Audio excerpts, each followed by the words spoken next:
নমস্কার বন্ধুরা, welcome back to my channel. আজকে আর একটা নতুন রেসিপি নিয়ে তোমাদের সামনে হাজির হয়েছি। আজকে আমি বানাবো মুরগির লাল ঝোল আলু দিয়ে। যেমন রোববারের মাংস তৈরি হয় সবার বাড়িতে আলু দিয়ে পাতলা ঝোল, ঠিক সেই রকমই একটা রেসিপি। খুব সুস্বাদু আর ভীষণ টেম্পটিং, দেখেই বুঝতে পারছো বেশ একটা লাল লাল রগরগে ঝোল তৈরি করেছি।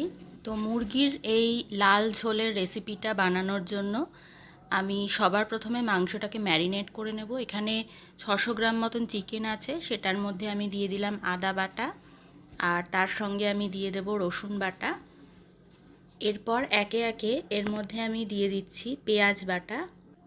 এরপর আমি এর মধ্যে গুঁড়ো মশলা দেব। প্রথমেই দিয়ে দিচ্ছি কাশ্মীরি লঙ্কার গুঁড়ো, তারপরে দিয়ে দেব ধনে আর জিরে ভেজে গুঁড়ো করে নেওয়া। এরপরে আমি দিয়ে দিলাম হলুদ গুঁড়ো, তারপর স্বাদ মতন লবণ দিয়ে দিচ্ছি। এরপরে একটু বেশ পরিমাণ মতন সর্ষের তেল দেব, কাঁচা তেল। আর সব শেষে দেব ফ্যাটানো টক দই। এখানে 3 টেবিল চামচ মতন টক দই আমি দিয়েছি। এবারে সমস্ত উপকরণগুলোকে হাত দিয়ে খুব ভালো করে মেখে নেব। তারপর এই আধ ঘন্টা কি 1 ঘন্টা মতন ম্যারিনেট হতে দেব।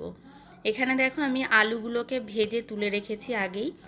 এবারে ওই তেলের মধ্যেই আমি একটু সর্ষের তেল দিয়েছি, তার মধ্যে আমি 1 চামচ চিনি দিয়ে দিয়েছি। তারপরে দিয়ে দিলাম তেজপাতা আর থেতো করে রাখা গরম মশলা। এবারে পেঁয়াজ কুচি দিয়ে দেবো। এখানে বড় সাইজের একটা পেঁয়াজকে কুচি করে নিয়েছি। পেঁয়াজটাকে নাড়াচাড়া করে ভাজা ভাজা করব, হালকা বাদামি রং ধরা অবধি এটাকে ভাজবো। তারপরে আমি দিয়ে দিচ্ছি টমেটো কুচি।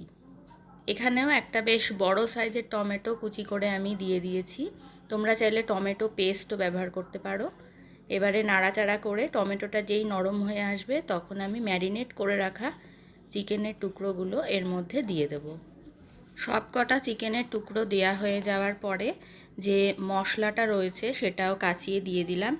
এবারে আঁচ একদম কম করে এটাকে কষতে হবে বেশ অনেকটা সময় ধরে, তেল ছেড়ে আসা অবধি এটাকে কষতে হবে।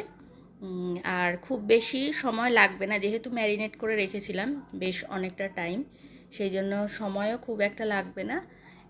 আর এরকম কষতে কষতে কিন্তু এটা অনেকটাই সেদ্ধ হয়ে এসেছে। দেখো এবারে মশলা থেকে কিন্তু তেল ছেড়ে এসেছে।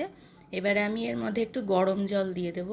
যেটুকু ঝোল আমি রাখবো সেই অনুযায়ী আমি গরম জল দিয়েছি।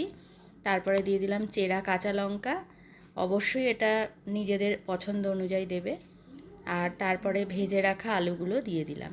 দিয়ে এবারে একদম ধিমে আঁচে এটাকে একটা হালকা ঢাকনা চাপা দিয়ে রান্না করতে হবে, একদম ধিমে আছে। ওই মিনিট 15-20 মতন রান্না করলে এটা একদম তৈরি। তো এখানে 15 মিনিট পরে ঢাকা খুলে আমি দেখতে পাচ্ছি একেবারেই তৈরি হয়ে গেছে।